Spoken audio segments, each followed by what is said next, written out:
OBC आरक्षणावरनं पुन्हा एकदा महाराष्ट्रात राजकारण तापलं आहे। मनोज जरांगे मुंबईकडे रवाना झाले असताना नागपूरमध्ये ओबीसी नेत्यांची मोठी धावपळ सुरू आहे। राष्ट्रीय ओबीसी महासंघाचे अध्यक्ष डॉक्टर बाबाराव तायवाडे यांच्या नेतृत्वाखाली तातडीची रणनीती बैठक बोलावण्यात आली आहे।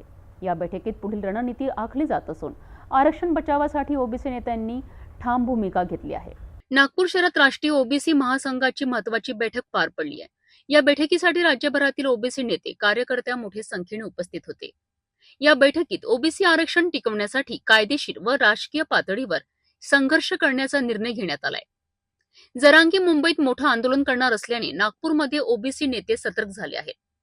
डॉक्टर बाबाराव तायवाडे यांनी या बैठकीत स्पष्ट संदेश दिला आहे की ओबीसी आरक्षणाला धक्का बसू देणार नाही, आवश्यक असेल तर रस्त्यावर उतरणार।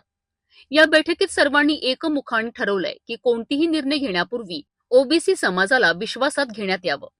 विश्वासात घेऊनच पुढील वाटचाल करू असा महासंघाचा ठाम निर्धार आहे। मुंबईकडे जरांगे रवाना होत असताना नागपूरमध्ये ओबीसी नेत्यांची रणनीती मोर्चे बांधणी उभी राहिली आहे। आरक्षण वाचवण्यासाठी ओबीसी समाज आता एकजुटीने पुढे सरसावला आहे। त्यांनी घेतली आणि जाहीर केली।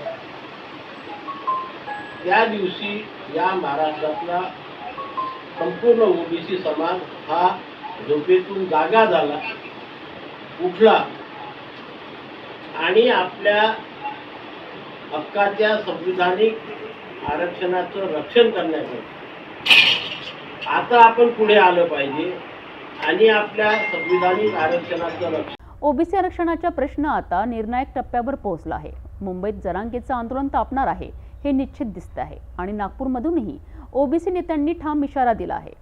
आरक्षण वाचवण्याकरिता पुढे काय घडामोडी होतात हे पाहणं औत्सुक्याचं ठरणार आहे।